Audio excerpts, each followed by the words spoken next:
Play the old Like drum I line. can do 2 on this hand and 3 on this hand. God, no wonder you've had 5 kids. Oh, tetanus. Anyway, right. Who was the biggest flop of 1988? Hang on. What did you just call it? Yeah, I know. Did you pick up on that, did you? I did. It's fucking Yeah. tinnitus. I know. I was going tinnitus. I was going for the titanus. How you is? I don't know, but I've got a full stomach. But I'm on a bitty. All my siblings are like 20 freaking years older than me. I would have known it for sure. Oh, you're a mistake then. Cheese is a kind of meat. I milk it from my teat. Come on, Bobby, let's go party. I'm not a big ABBA fan. Sorry. Get out. I've got. I don't like them. I've got an idea for a new co-host, Andy. I think Tool are well overrated. I just feel like it's a fucking exercise out of a book. Right. I don't connect with it in any way. Yeah, you just want yours to buzz. That's why AJ keeps hers in her front pocket. Exactly. I knew that was coming. Hey.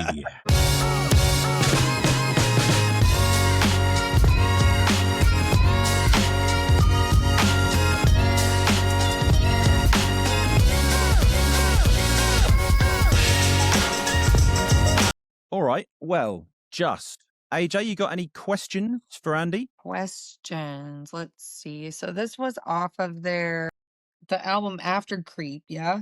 Yeah, the bends, this one's off. So that was around what year? 95. 95. All right. I have a question for you, Andy.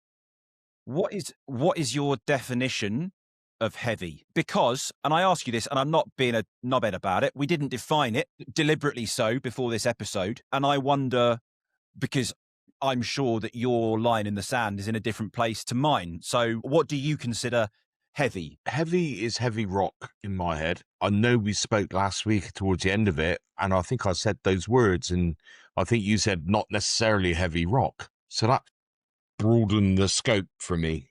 Heavy metal. I said not necessarily heavy metal. Not necessarily like Slipknot and all that. Like yeah. So you mean like lyrically, emotionally, like it could be a dark, dense, and if you look at intense sonic weight as we put on there, dense like that. That's why I drew on it. So yeah, it wasn't specific to heavy metal. Yeah. Agreed. Yeah, cool. Okay. No more questions, Your Honor. I think I'm going to get flopped because I think you're both going to say I haven't hit the brief again. But fuck yeah. Time will tell, hey? Right. Let's test your knowledge of musical decisions that didn't quite go to plan then. Or as artists call them, creative risks. Are you ready for our little quizzy? Let's quizzy. Here we go. Question number 1. Which band released an album widely considered a commercial disappointment at the time, but later became hugely influential? Was it the Velvet Underground with the Velvet Underground and Nico, or was it Black Sabbath's self-titled Black Sabbath? I gotta go Black Sabbath. I'll go Velvet Underground. The answer is the Velvet Underground. Sabbath were heavy pioneers and very successful. Velvet Underground barely sold initially, but became massively influential after the fact. True. Question number 2. Which of these famously over-budget heavy releases is widely regarded as underperforming relative to expectations? Was it Guns N' Roses' Chinese Democracy or Metallica's Black Album? Let's go Metallica for me. Mm-hmm. I'll go AC/DC. Well, that's an interesting choice because they're not one of the options. Yeah, Guns N' Roses. Wait. You said Metallica and Guns N' Roses. Guns N' Roses. I'll go Guns N' Roses. All right. Well, as it happens, you're right, AJ. One of the most expensive albums ever made and didn't come close to expectations. The Black Album did all right. Question number 3. Which band released a highly anticipated heavy album that debuted at number 1 in the US but was widely criticised and quickly dropped in popularity? Was it Metallica with St. Anger or Rage Against the Machine with The Battle of Los Angeles? See, Rage Against the Machine is more popular now than I think they were before, so that's hard. That's a hard Metallica. one. Andy's going Metallica. Andy is correct with Metallica. Massive debut followed by massive backlash. Commercially big initially, culturally divisive, and often labelled a flop in hindsight. Just because it was so different, so experimental and raw, and fans were like, well, that's not the band that we know. Pushed their audience too far. And question number 4, which of these albums is often cited as a commercial disappointment relative to expectations, despite debuting at number 1? Was it Oasis Be Here Now, or was it AC/DC Back in Black? It was Oasis Be Here Now. Yeah, fucking flopper. Be Here Now sold massively on release, but quickly became a textbook case of hype collapsing under its own weight, as opposed to Back in Black, which is one of the biggest and most successful albums. But not necessarily the quality of the songs, it was the overproduction. It was cocaine-fueled overproduction, which was shite. And even the band themselves fucking openly admit that. You know, there's good tunes on the album, but it was just so overproduced. It was ridiculous. Yeah, well, you can try and justify Oasis being a good band however you like, but massive hype. Better than fucking everything we've heard tonight. Massive flop. That fucking 100 times better than anything we've heard tonight. So stick that out your fucking hairy arse. I'm going to mail you that vinyl.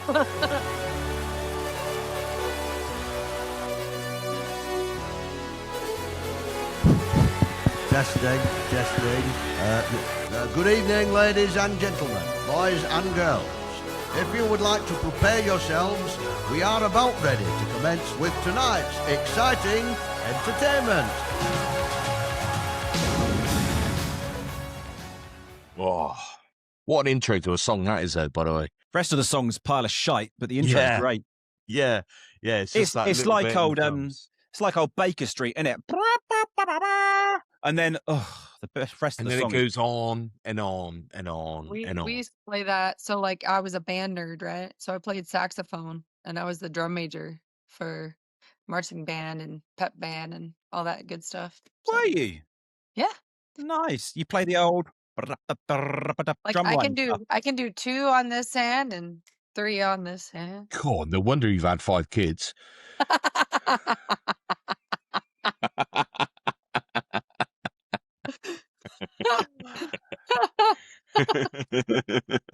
Goodness gracious. Jeez, that extra centimetre comes in handy there. Hey. Fair enough. Anyway. Right. Andy, tell us what this is. The sound check. So we're going to try something new. We'll see how it rolls. This is called the sound check. So I'm dipping back to our years of birth again. And I have put together 3 lots of different music segments. We'll play them one at a time. And you need to tell me what the name of the 3 songs are and the artists. Now, I'm not going to say which year it was or so which birth year it was. But also, as well, these are the top 3 flops of that year. Ooh. So not necessarily heavy, because it kept changing every time I researched it. So I took it out of the scope a little bit, but they are the top 3 flops of the year. All right, so let's go with year number 8, A. And, yep, and so we'll get you to guess whose year it is and what the songs are. So you might want to write them down, all right? Because they're all coming, 3 songs coming together. Number 3. How do I know when it's wrong? I can't tell you, but it lasts forever. Oh, how does it feel when it's wrong? It's just something you feel. Number 2.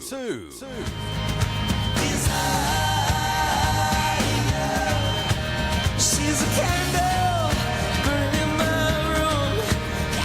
The needle spoon over the counter without shotguns. Number 1.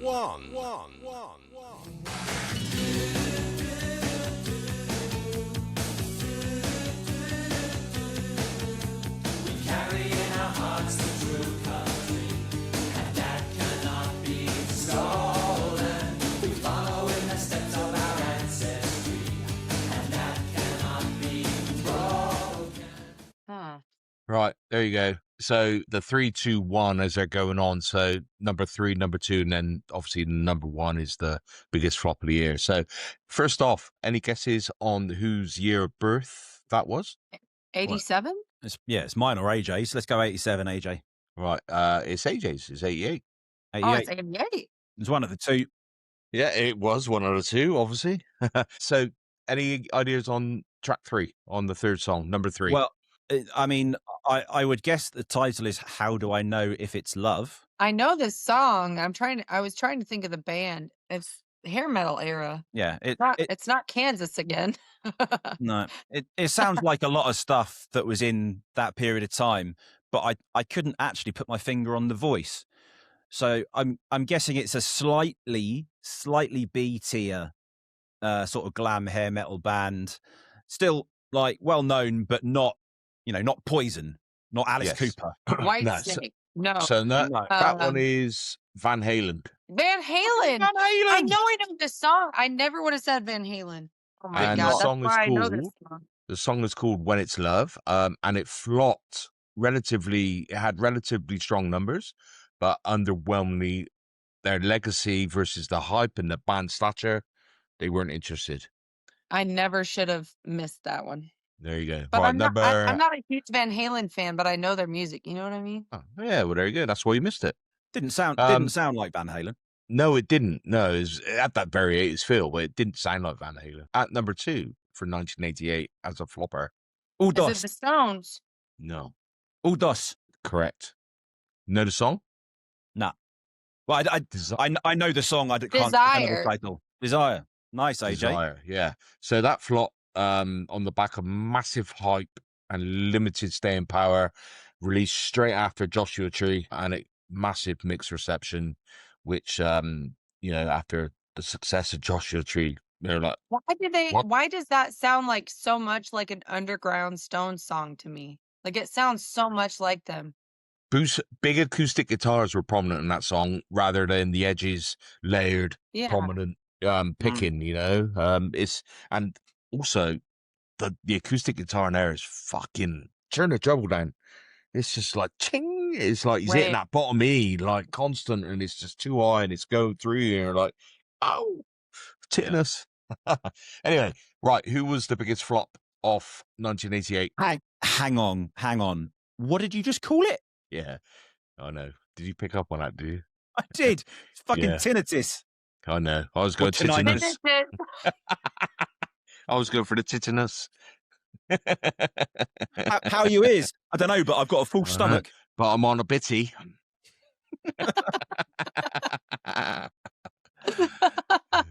Cheese is a kind of meat. I milk Ooh. it from my teat. Mighty Boosh. You guys know the Mighty Boosh? I know my the Mighty God. Bouchard. Yep. Oh, man. Well, I just gave you a Mighty Boosh quote. You both missed it. No, I got it. Yeah, Oh, you got it. Oh, okay. yeah. Oh, I I got don't it. like it then. My teeth. I was never a big fan of the Mighty Boosh, to be honest. Oh, back in my, how do I say that? Wacky backy days. Yeah.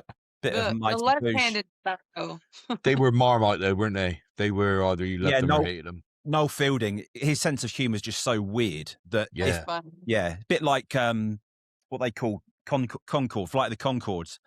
Just that super dry, deadpan New Zealand thing. It's like, Yeah. Marmite as Which well. is weird because I love Vic and Bob, and Vic and Bob were like that. Maybe not as weird as what Noel Fielding is, but anyway, number 1. Who was number 1 flopper of 1988? No idea. I don't Nada. know it at all. Nope, never heard Alright. it. So that is an Aussie band, Midnight Oil. The song's called The Dead Heart. And do you know their huge hit? Beds Are Burning. How can we dance when the earth is turning? Oh, shit, okay. Yeah. So they released this just straight after that. I don't know if I know it at all. I don't know. So Um, that song was huge and it made it all around the world. Beds Are Burning. we didn't start the fire. That one. No, Oh, that's yeah, fucking... I know that. Okay. Da da da da da da da da da da. We didn't that's- start the fire. That's Billy Joel. What are you singing then? Beds Are Burning. How can we dance when the earth is turning? How don't do know we it. live while our beds are burning? I'd Yeah, have yeah, to yeah. maybe hear it. I might be like, oh, I've heard that before. I don't think that was like a big thing. Yeah, No, you were born that year, so you wouldn't have known it. But they're No. Aussie Oh band as shit! well. And All my siblings are like 20 freaking years older than me. I would have known it for sure. Oh, you're a mistake then. so this song, The Dead Heart, they released it that year, and on the back of that, it did make it out. I'm very familiar with it. It made a Now album, now 3 or whatever it was. I still got Now 1 here on cassette. Yeah, I got Now all the way up to Now 15. It's on like now fucking older and Andy, isn't it? But there you go. Yeah, and they just couldn't compete. My siblings were older. Okay, I used to be like my sister. She was 17 years older than me, so I would be the shotgun rider, and we had a CD case that was like this, and you would flip through the pages, and there'd be like 4 to 6 CDs on each page, right, and front and back. And she had like all the nows as they would come out, and she'd be like, "Okay, you're DJ," so I'd like have to switch in and out the CDs of the I got CD. them on vinyl and cassette, like still out there. Don't listen to shit. I had the Now compilation that had Aqua's Barbie Girl on it. Come on, Barbie, let's go party. I used to sing that in the bar when I was like 11 years old. Fucking tune. I did. I- So the bar owner, Ken and Barbie, right? Yeah. He would sing the song with me. He'd do my bit. Come on, Barbie, let's go party. I mean, joking aside, I'm pretty sure that edition was an absolute barnstormer. I think Spice Girls Wannabe and Chumbawamba Tub Thumping were on the same record. They were all up there, yeah. Quality songwriting year, that one, hey. Fucking smash hit. Anyway, Anyway, number B. right, Number let's go B. to Here we B. go. Guess the year. 1987. Number 3. I wasn't born in 87. I let my skin get too thin. I'd like to pause, no matter what I pretend. Like some pilgrim who loves to transcend, learns to live as if each step was a yes. Number 2. Tell me what I see when I look in your eyes. Is it you, baby, or just a bird in the sky? Number 1.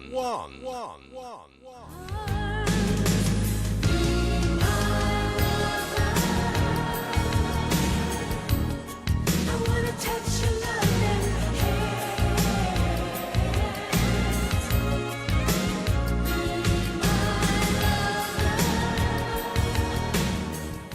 So yes, it was 1987. I do have another round, which is my birthday year, but quite evidently that's not 1975. Evidently. Evidently. I got spuds for you all the way here. I got nothing. Okay. All right. So Oh, AJ, you got number anything on 3? number 3? Was it REM? No. Ah. Right. The band's called Rush. Oh, Rush. It was Yeah. Rush. I heard the And- bass tone and I'm like, that sounds like Rush, but I didn't know the song. Song's called Time Stand Still. It flopped. It had heavy promotion, but muted cultural impact compared to the other Rush highs. Number 2. I was surprised you haven't got number 2. Or at I've least got the nothing. artist. Really? That's Bruce. That's the boss. Springsteen. Bruce Um, Springsteen. Yeah. So I was like, it sounds like him. It sounds like, my area. I think you need to start, when you start thinking it sounds like someone, I think you need to start saying their names. Probably. Sound 'Cause- advice. I don't know the song though. I'll Because- think about that next time. Yeah, I want to find a band called It Sounds Like, and then you're going to be there. Right, the song is called Brilliant Disguise. This flopped. It's a strong song, but it totally missed the expectations of the scale, the energy, and the fans were just, what the fuck, man? What the fuck, man? And the last one, any idea who number 1 flop of 1987 was? Well, sounds like Tina Turner. So let's say Tina Turner. Be Okay. my lover. It doesn't sound like Tina Turner, but Who was out then? That's what I was trying to place. I'm like, which lady is this? Whitney Sure, Houston. A lot of them. There you go. There's one of them. No, this was debatably a lady named LaToya Jackson. Now, oh, I LaToya. say debatably because she was never seen in the same photograph as her brother. So rumor She has wanted it. to do her own thing though. That's the Well, thing. Like she I wanted to be was- LaToya. I was going down the avenue of they were the same person, because they looked the same and they sounded the same. Which one loved kids more? We don't know. But also, yeah, so that song flopped. Huge name recognition, timing, and I had a bit more there, but ultimately it was just absolute horseshit. It wasn't good. A lot of bullshit. Nah. You heard the latest theories on MJ and his kid loving, right? He wanted to protect the kids from the From kid Epstein. eating pedophiles, basically. That's Which, that's the latest. And I'm if you going to go think with that about it, because I fucking I- love MJ, and I hate to think that he's a kiddie fiddler. Sorry. I love Michael Jackson. He was super odd, but think about it from like the time he was like 3 years old, because he was the baby, and their dad was a dickhead. Let's just put it plain and simple. He was in it his whole life. Like that's it. But He never was had the a normal mastermind. life, yeah. But No, I, he didn't. But he would go to his mom and he'd be like, "Oh, I have this music in my head," and like he'd come up with these ideas and whatever. Like he couldn't sleep and all these different things. Like he was like look, super creative. very talented, very talented, very, very talented. But Super I don't talented. think there's with this one there's no smoke without fire. The Neverland thing is a little odd for me. But we'll never know. We'll never know. So They all offed right. him though. That's my opinion. Yeah. Why would they All right. off him? Let's go to my year birthday. Just before moving on to that, I don't know if you've seen any snippets or seen the whole thing of the MJ documentary. Can't remember. They're its coming name out with now. a new movie, by the way. Yeah, but there's this bit where he's basically directing a band rehearsal, and the amount of musical information that he contains in his head. Mhm. Like you know, there are plenty of vocalists who just turn up and fucking sing, and they have an MD, but the MD for MJ is absolutely 100% under his thumb, and every tiny little detail comes out of Michael Jackson's head. It is extraordinary. He's a musical Extraordinary. genius. Yeah. Yeah. There is I no love it. doubt in that, 100%. And when you watch the We Are the World film bit they did, have you seen that? You know, so they did that in America, didn't they, on the back of Live Aid and Band Aid and all that sort of thing. There's a film on Netflix about it, as Americans do, make it better than everyone else, but they call it The Greatest Night in Pop Music. And but it's all part. Lionel Richie narrates most of it. He was a big part of it with Michael Jackson. And what's the producer's name? Randy? Is it Randy Jackson? What's the producer's name? Quincy Jones. Thank you. Yeah, Quincy Jones. So Quincy Jones Wow. produced this song. Lionel Richie and Michael Jackson wrote this song. And then they planned to get everyone there on the back of the MTV Awards or some award show. And they're all there. And Michael Jackson's just there in the background. But my point being, Sam, is what you were just there. He's behind the scenes just... Lionel Richie's the front man in doing this. Michael Jackson stood in the corner. Lionel. He was so humble, You know. though. Like he was so humble, and he worked with so many different artists, and that's where I was like, he was genuinely an okay. Like to me, he was a good person, like as a decent human, because he was the king of pop. I don't care what anybody says, and he was the best dancer to date. I Period. totally agree with performance. that. I totally agree with that. I totally agree. He's one of the few who you could call a musical genius. But sadly, I think there is no smoke without fire. But No, as we said, we'll I never agree know. with you. I do agree with you, but actually, there is enormous mitigation in his circumstance, in the sense that he was probably mentally deranged by being groomed his whole life. It's not the same as, you know, just growing up and deciding that you like to fiddle the young ones. Yeah. No, Yeah, he didn't know any different. No, Yeah. the context is entirely different. But to Yeah, finish our that chat I on do Michael agree on. Jackson, but he was offed by a doctor, mind you. yeah, sure, yeah.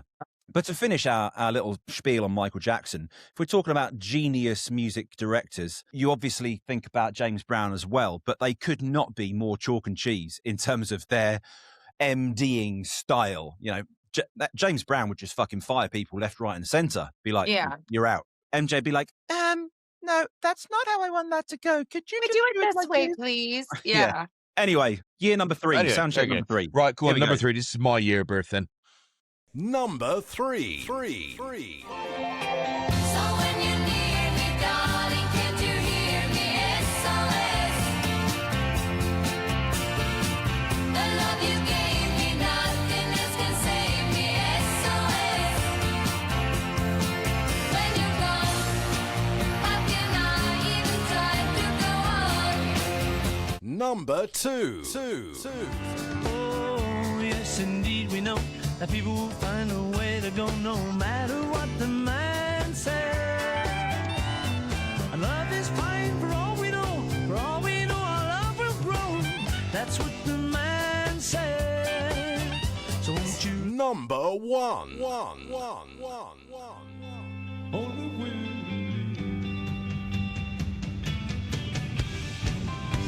Nothing makes your hair gray. I'm a life's mistake. And all she really looking for is just an even break. I lie right at her. You know she hates that game. There you go.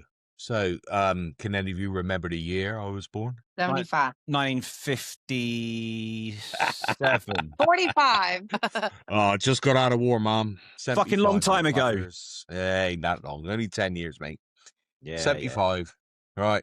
So, number 3. SOS, I don't know who it is. What? ABBA. No, what? Really? ABBA? Yeah. Fucking hell's teeth. My Right. sister listened to them all the time. All Fucking the time. amazing. They got some bangers. They have got some bangers. So, with it being a flop, though, it's a slow burner that didn't immediately match expectation because it was the first track released straight after Waterloo, which blew them into fucking everything and won the Eurovision and made Yeah, ABBA who they are. Number 2, I'm not a big ABBA fan. Sorry. Get Out. I've got I don't like them. I've got an idea for a new co-host, Andy. She says she can do. Anyway, number 2, I believe the voice was Sir Paul McCartney, but I don't know the song. Yeah, I was new to that song. So it was one of his songs when he was with Wings. Listen to what the man said. And it flopped contextually, successfully on paper, but underwhelmingly artistic impact versus his reputation. I heard it. Nah, nor me. Same here, yeah. And number 1. I think there was a touch of the Jaggers about it. Was this the Stones? That's what I was feeling, but I don't know who it was. No. So I you see tell me why to you're say going who I that think way. it is, but no. Yeah. Zeppelin-ish, Stones-ish. I don't know who it was. No, Alice Cooper. It was Cooper? Oh, I love Coop. Hi, Cooper. Obviously not that song. And I wrote. That does not sound like that's the other guy's kind of vibe. That's him. And that was his ballad to woo one of his lady friends, Only Women Bleed. That's the one that had so much controversy. Are you shitting me? Oh Yeah, my and God. it flopped because it wasn't a commercial failure, but the should've known. major expectation mismatch and the controversial element of 1975. I was the listening reason. to this 2 weeks ago. Was it your time as well? No. Oh, okay, that's good to know. Oh, there you go. Something new. Head See how we will fare it up. roll. Tell you what, period banter is not something I will ever get involved in. It's fucking dangerous territory right there. Yeah, well, I'm from at a letter out from under the stairs. Visit the doctor is now in the second stage of that. It's all fucking Mr. Men, isn't it now? Jesus Christ. Sam is right though. Like, look, you would never know. The change is on. Well, there we go. That was our first ever sound check. I enjoyed that. That was nice. Fun. I like that. Good. We'll do that again with some songs that aren't fucking floppers, so I might know them. I'm like, I don't know. Right. Okay, I'm going to mix up the order a little bit here, and we're going to look at some wheels for next week because I fancied, moving that about. So we're going to go to our categories. Here she blows. We've got 6 left, yeah? We're halfway through the season. So here we go. We're going to spin. What goes up must come down. Oh, okay. What's it say? It says most streamed songs. So we are looking for the most commercially successful song of the artist's career. Oh my Lord. Okay. That is interesting. Yeah. And we are going to partner that with... This is going to be the interesting bit. Oh yeah, this is gonna be hard. Ah. God, if it says dark, what are we gonna do? Turn the light on. Ah, Oh, organic? go on, Go on, go keep on, going, go keep on. going. Oh, it's round. Ah! Beat driven. Yes. Beat driven. So driven primarily by rhythmic patterns, percussion, or programmed beats. Okay, we can do this. I was like, if it says dark, we're done. We're done. Yeah, Goodness we were going to me. struggle with that was organic. Organic. It has to be a singer-songwriter, most streamed song ever. Like, No, it doesn't have to be a singer-songwriter. no, I know, No. not now. Beat driven. There we go. Beat driven most streamed songs for next week. I like Interesting. it. I did. Okay, we're going to go into quickfire round number 2 then. Andy, give us a quickie, please. Okay. Motorhead, Ace of Spades. Oh, sorry. This guy, honestly. Right. St. Cecilia by the Foo Fighters quietly passed under the radar because it was released as a surprised free EP in 2015 rather than a properly promoted lead single, meaning it had no major radio push, no commercial rollout, or no album cycle behind it to generate momentum. Coming after the huge visibility of Sonic Highways, the band recorded it quickly in the hotel, the St. Cecilia, and released it as a gift to fans, so it was never positioned to chart or compete commercially in the first place. So basically, it just went out there it is. But it's a banger of a tune. Yeah, I liked it. I couldn't decide whether I had heard it before or whether it just sounded really familiar because it sounded like a lot of the other Foo Fighters stuff from that period. Yeah, it is so familiar. Yeah. It is familiar. It's like a B-side from, what's the record? Ego, Opinion and Commerce, or something like that, isn't it? With the bomb on the front. I feel it was maybe something left Kind of. over from those demos, and Yeah. you know, it's like wasn't quite good enough to make the album, and then it was like, but this is good enough to hold, and we want to do something else with the next album. All right, let's Yeah. do this, you know, because it is that 4-chord all around the B and the A and the D and the fucking E, the quick change through the 4 chords. It is that song, a bit like The Pretender and Walk, you know, very similar chord progressions, aren't they, Foo Fighters songs? Right, here's one from me. This is Korn going full collision mode. Dubstep, metal, chaos, all at once. It's heavy in sheer sonic density, but it flopped because it split the audience completely. Metal fans hated the electronics. Electronic fans didn't fully buy into Korn. But that clash is what makes it fascinating. It's messy, divisive, and way more interesting than playing it safe. Korn, narcissistic cannibal featuring Skrillex. I think it's fucking great. I love Skrillex. So like when you mix Korn with Skrillex, I'm like, I'm gonna like it already. Had you heard it before? I had. So my brothers, I grew up with Korn, so they were huge Korn fans, and I'd heard it. It wasn't like on my regular radar playlist, but yeah, no, I do like it. What It's did you different. think, Andy? I've heard of Korn. I know who they are. Haven't heard this song before, and yeah, I listened to it to do my due diligence for this process, and politely press skip at the end of it. Great. Good. I mean, it's not them going, oh my God, you know, like they usually do, but Yeah. Well, that was last week, wasn't it? That's Lewis. Right. No, and so I'm from the land of corn. So I'm from Indiana, the Hoosier state, and so like corn meets corn. Like, Are we talking got a about the bunch of band corn now or balls. Sweet Corn? Both. Oh, okay. Oh, there's an interesting combination.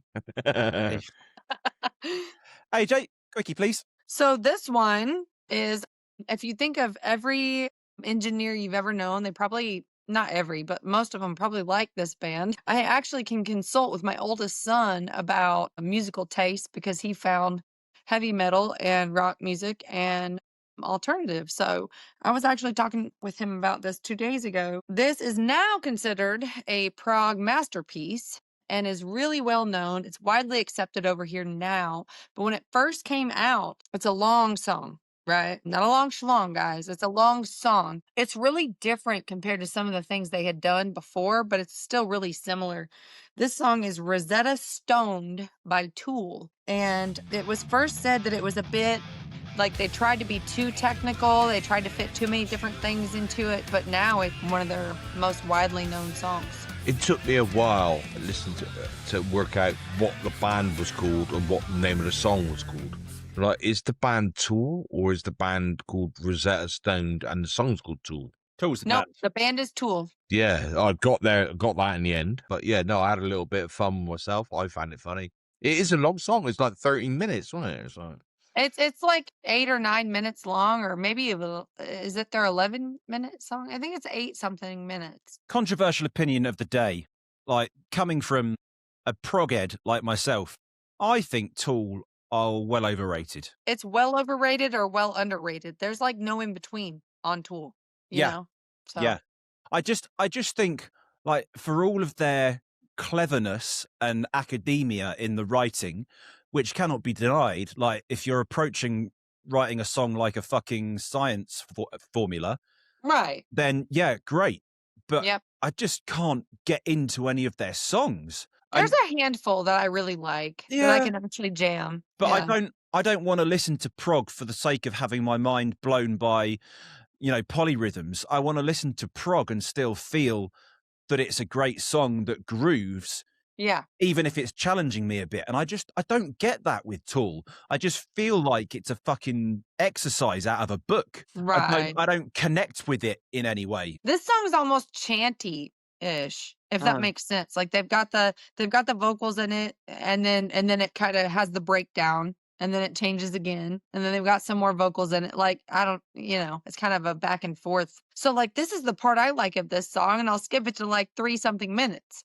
You Yeah. know. But yeah, no, that's being really honest. Like I will skip, like I'm like, oh yeah, that's this song, and I'll skip it to like 3-something minutes in the song. I'm like, this part jams. My wife said that about some of the songs on my record from last year, Artificial Ascendancy. The second track in particular, it gets this like bit after about 3 minutes, and it's what you'd call a chorus, and then after that it goes into a more heavy shouty bit, and she's like, what the fuck did you do that for? Just end the song there. That's enough. Like the next bit's like a whole other song. I'm like, yeah, but it's prog. She's like, I don't fucking care. Should have ended at 3.5 minutes. Should have ended it right there. See, so now she sounds like you do most days here. Yeah. So I love her already. You could crazy it up as well and put that little thing on, you know, with the prog. The crazy prog. Crazy frog. Jesus Christ.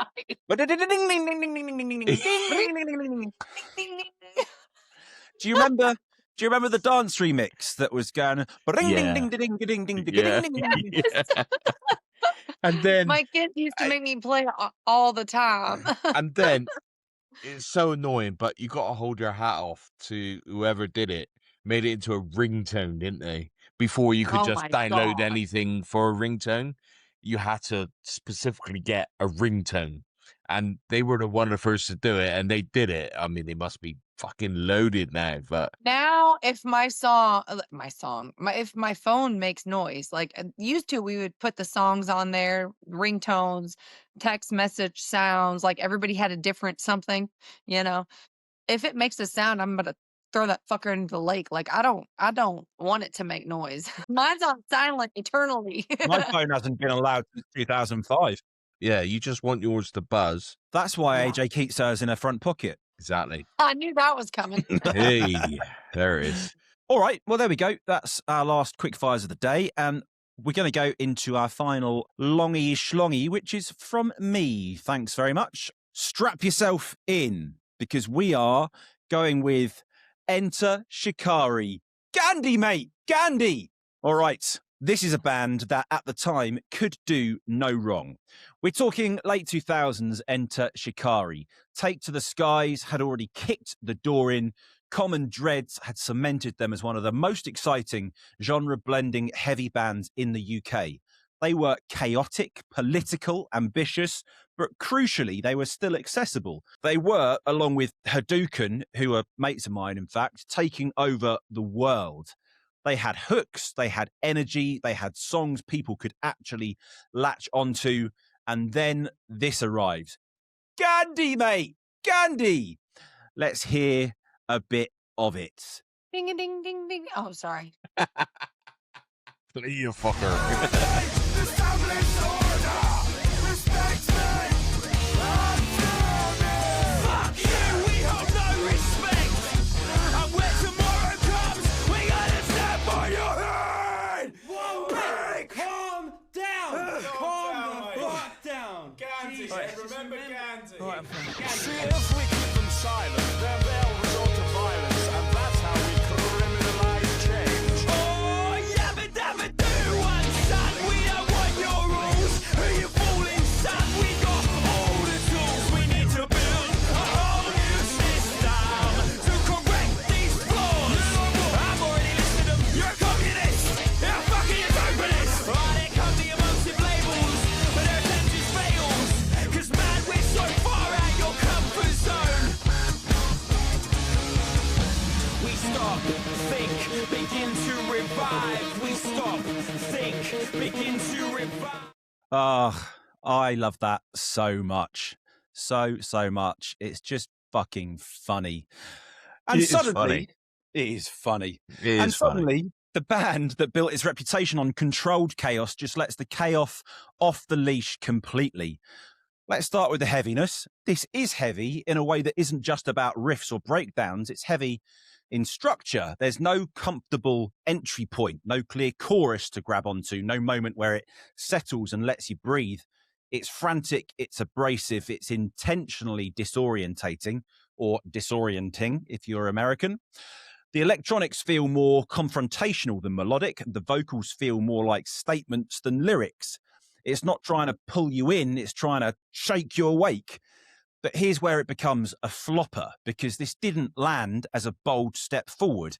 It landed as confusion. Fans didn't know where to put it.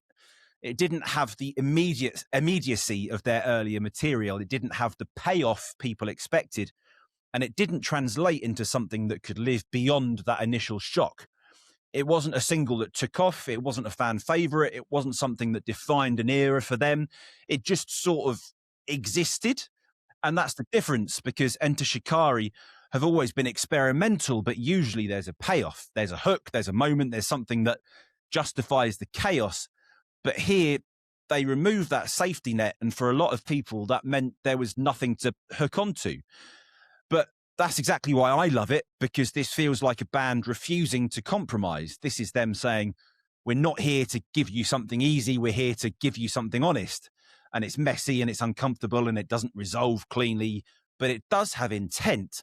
And in a scene where so many heavy songs are engineered to hit the same beats, this one just doesn't give a fuck. So yeah, it flopped, not because it was weak, but because it asked more from the listener than most people were willing to give.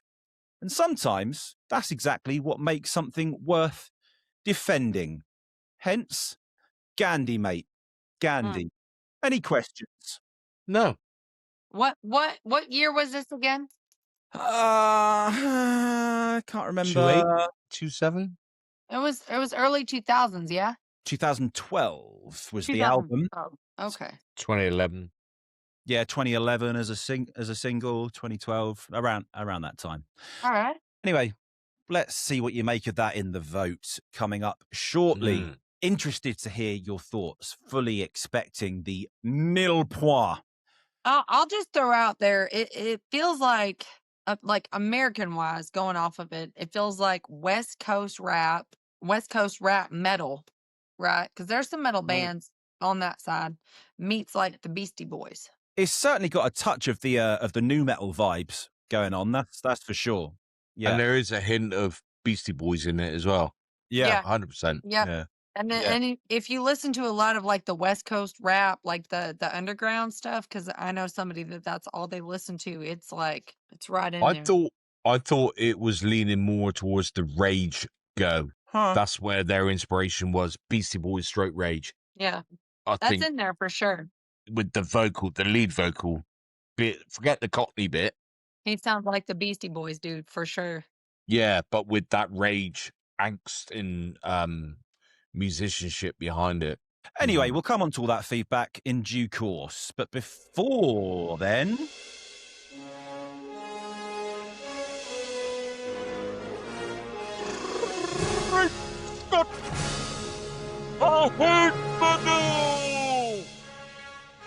Beautiful.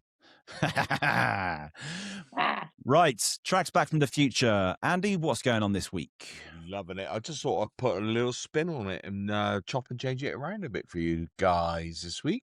So same Oh, boy. format, tracks back reversed, hence tracks back from the future.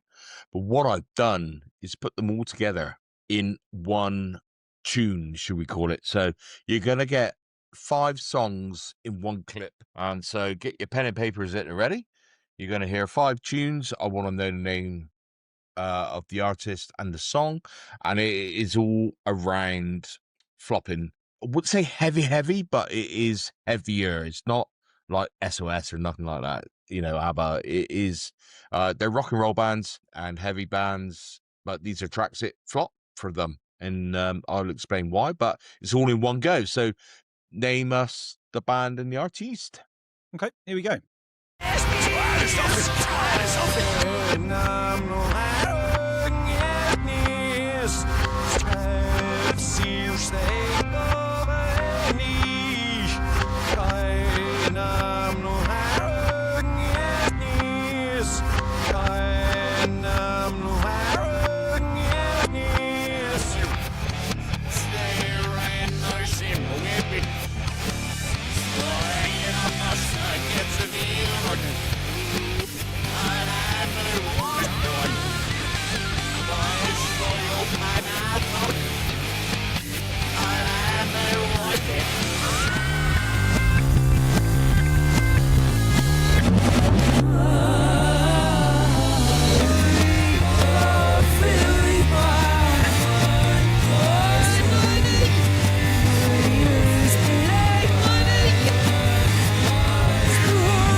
Right, there you go. That makes it a bit more difficult than having 5 separate tracks, doesn't it?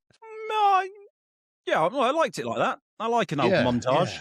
Yeah, it's all right. Let's go with all right, who's got 5 bands? No, I got 4. All right, who've you got? You go ahead, Sammy. You want my bands? Yes. Okay, I've got Metallica, All right, song? St. Anger. Yeah. Arguably one of the worst songs on that record. I really like the St. Anger record. If you take it out of the context that it's Metallica and just look at it as another band, I think it's a fucking great record, actually. Metallica, St. Anger, followed by Guns N' Roses, Chinese Democracy, if I'm not mistaken. Hey, Jay, have you got any here? Do you want to have you got anything? No. Okay. Keep going, Sam. I got Spuds for you on number 3. Couldn't pick anything out of that. Number 4, you can hear the 2 most distinctive characteristics of this band in Wolston Holmes' bass guitar tone and Bellamy's whining. Muse, and I believe it was a later song. Well, not late now, but Psycho, I think, is the song. And the last one, I believe, is old Billy Joe Armstrong and Green Day, but I haven't got a song for you. Okay. Well, that's good effort. Play the I've done something different here, so play it the right way around. Saint Anger round my neck. Saint Anger round my neck. He never gets respect. Metallica, Saint Anger. Round my neck. You flush it out. You flush it out. It don't really matter. Gonna find out for yourself. Guns N' progress is Roses good. is Chinese Democracy. This thing to somebody else. If they were missionaries. That played? What Like you do. This is you two. the? You Get too. on your boots.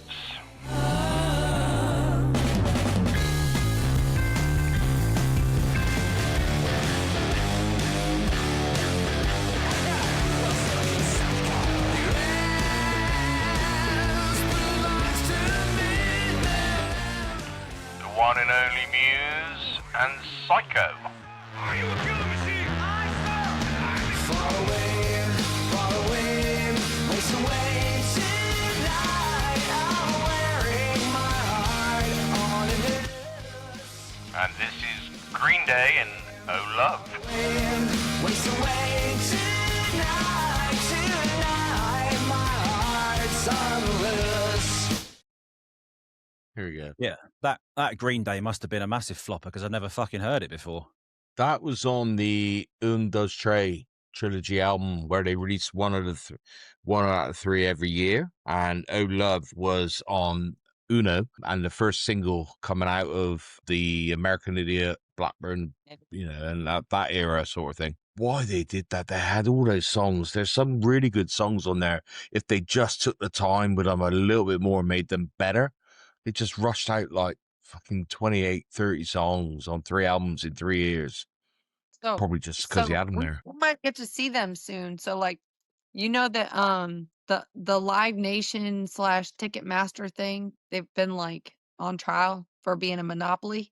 So now they started putting out to people that are like, I'm like a early whatever, I don't know what you call it, but they're having shows in like Tupelo and Nashville and whatever. You can get it from like $30 to $80, Yeah, right. and they're one of them. Like I Creed, saw Green him Day. last year. Went over to Melbourne to see him, and it's the American Idiot Dookie tour. So they Yeah, played Dookie and American Idiot in full. Fuck, that was good. hell That yeah, was I want good. to see them. So They they were at they Super Bowl put this a year too. show on. They put a show on.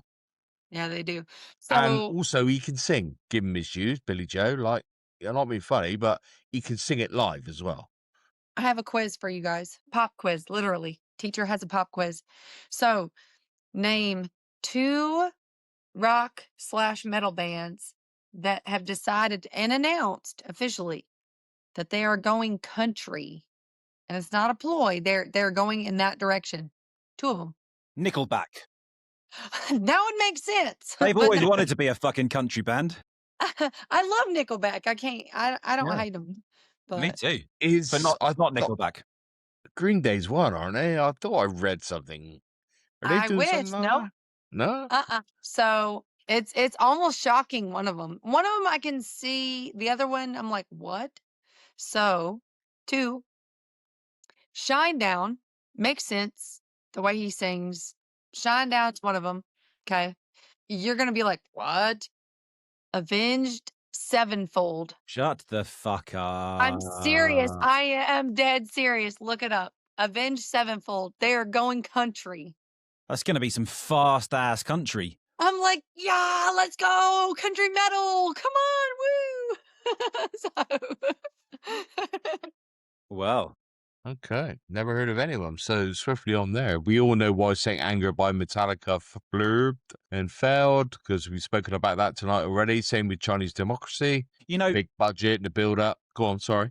you know the story about the St. Anger music video? No, I haven't got the video, no.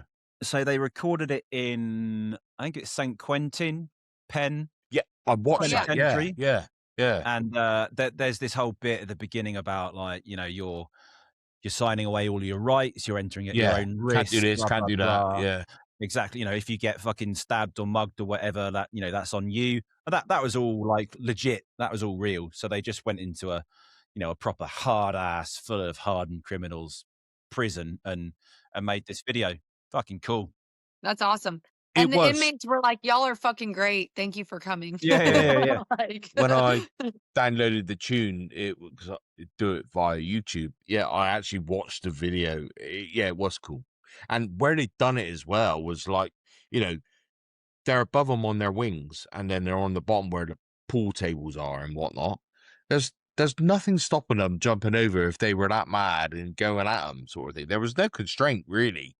No. Yeah. No. Not at all. No, it's good. Chinese Democracy was just the build-up, the 15-year build-up, back together, massive budget.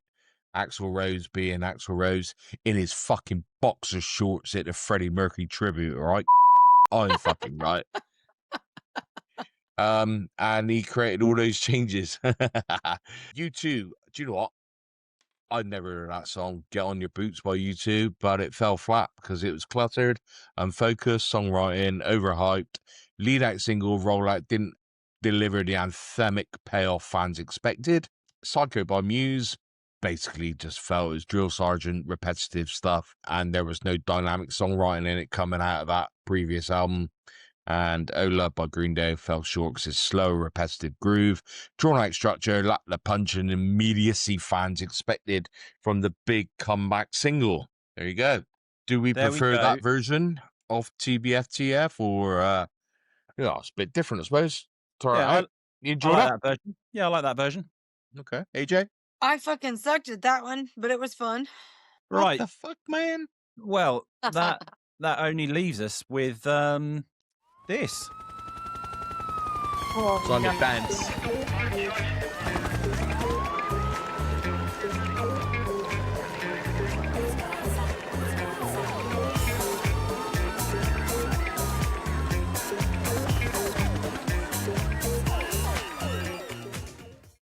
AJ, you've got to dance. It's all about the dance on that jingle.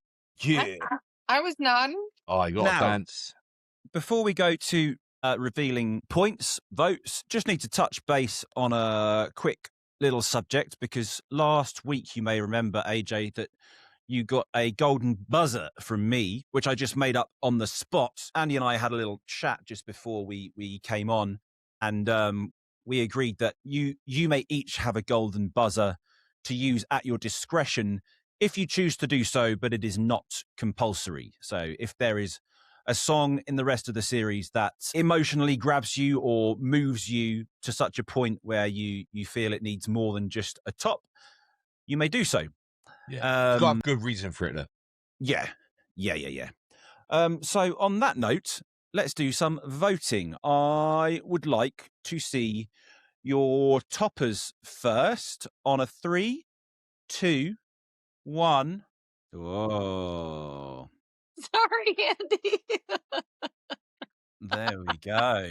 There you There go. we What's go. your say, Sam? I'm in my own way. He's double Both of whammy. us. I double whammied. I must be in a Yes. good mood this week. It's in it, John. I almost did, but I didn't. Oh, I- so I the don't- flopper then. Well, Says bring your you- floppers up. you haven't fucking changed your stripes, have you, Andy? See, look, Ah. I made up for it, Sam. Yeah. Nice one. Nice one. Well, hang on, I haven't changed it from last week. Ah, bullshit. No, I think if you look through the history of season 2, Samuel, I've given you more than any of us. I think that might be the case. True. No, I fully expected that from you this week. Right, well, I topped you both, so I'll kick off. Mm. AJ, what was your song? Hey? Oh, yeah, I should've Nirvana.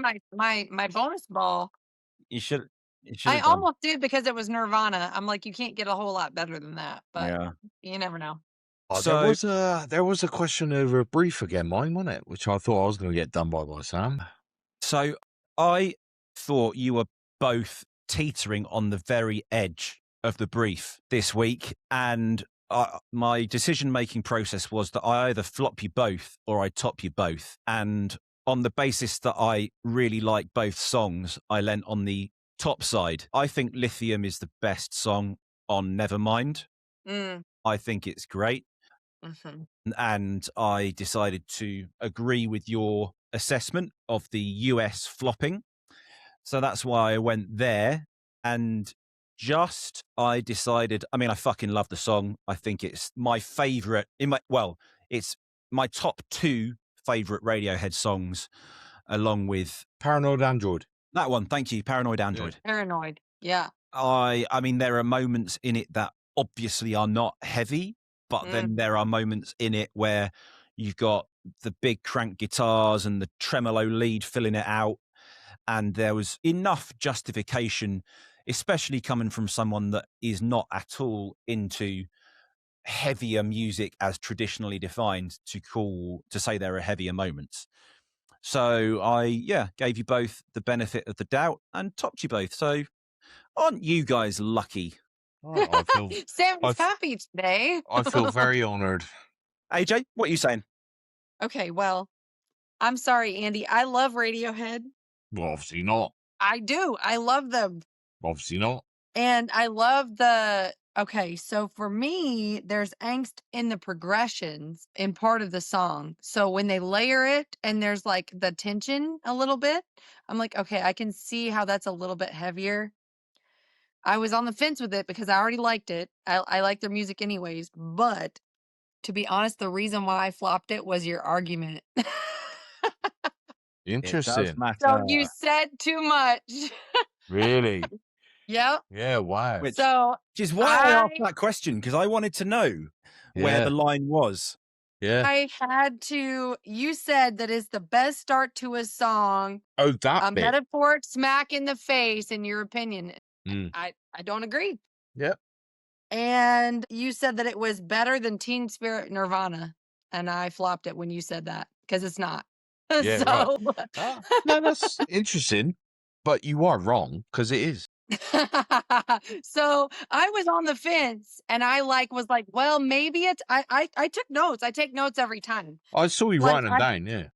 I was writing. I was, and I was like, when you said that, I was like, I'm gonna go to the other That's guy. fine. Everyone's got their opinion. I mean, this time you're wrong because I am fucking pretty much always right, even with the Ace of Spades. But that intro to Just is the best fucking intro to a rock and roll song ever. End off. It's And not more notable. It's it not is. more angst. It's not like it wasn't heavier in any way, shape, or form. So No. I was like, you know what? It's No, I don't think so.